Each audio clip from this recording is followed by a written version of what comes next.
mediocrity is often rewarded. And he went on to say, these men detest mediocrity. And I wanted to be a man that detests mediocrity. It got me in a lot of trouble because I started looking down on people for not going hard as fucking shit. But my whole mind changed. So you come back, you do the quarter mile, right? You walk back home. How do you regroup? So what I did, I sat down there and I put Rocky in. I got my milkshake, put Rocky. I said, you know what? I was big time in Rocky and Platoon. Why Platoon? I love to see people who were getting beat down. And there's scenes. There's scenes that just drove me. And people in my Hell Weeks, I was in 3 of them.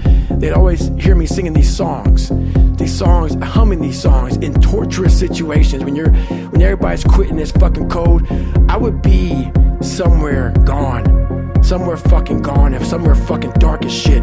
There's a scene in Platoon when Barnes shoots Elias, and they think Elias is dead, and the choppers are taking off, and Charlie Sheen's asking, Tom Berenger, where's Elias? Where's Elias? William Dafoe.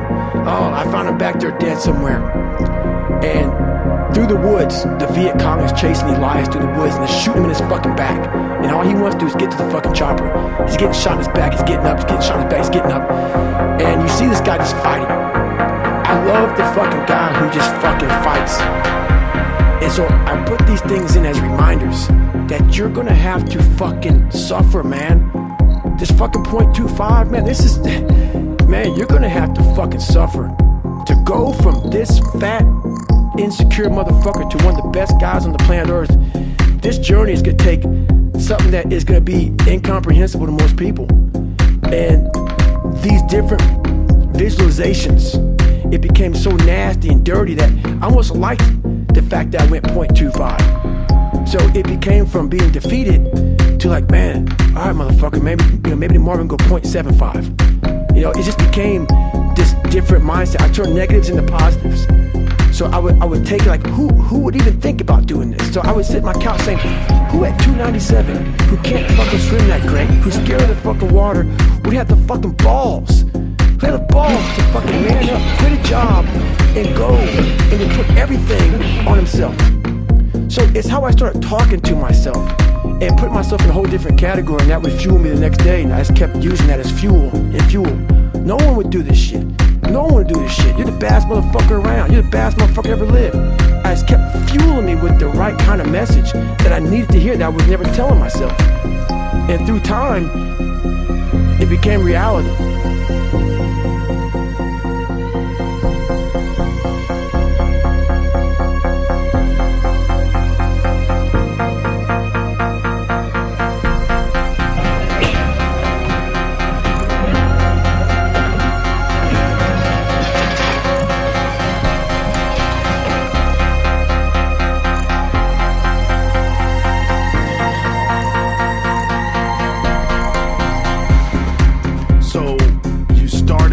First day, and then do you start running again the second day? Yeah, the second day went right back after it again, but I started realizing I can't run that far.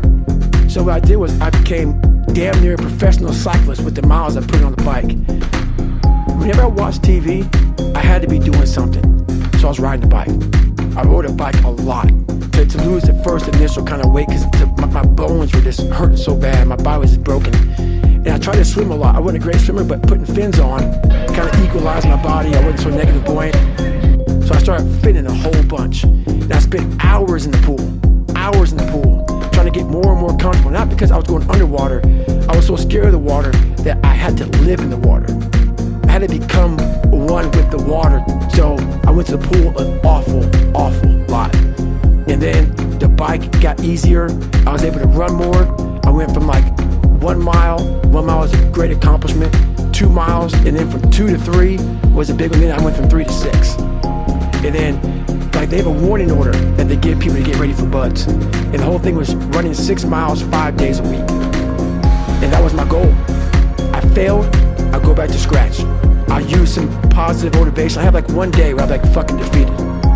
But I started realizing this is part of the process. This is part of the journey. I had to realize this is part of my process. Versus just saying, like I used to, I'm just not good enough. If I'm not good enough, we always say that shit. If it's not good enough, then we try something else. I'm gonna fucking make myself good enough. And that became my mentality. If I had to walk, I had to walk. It just became just a process of grinding and just going further and further. And then when I got through running, I go to the bike, I go to the pool. If I got tired somewhere, my legs were tired, I go to the gym. I misunderstood a lot. That's all it came down to. I made myself good enough.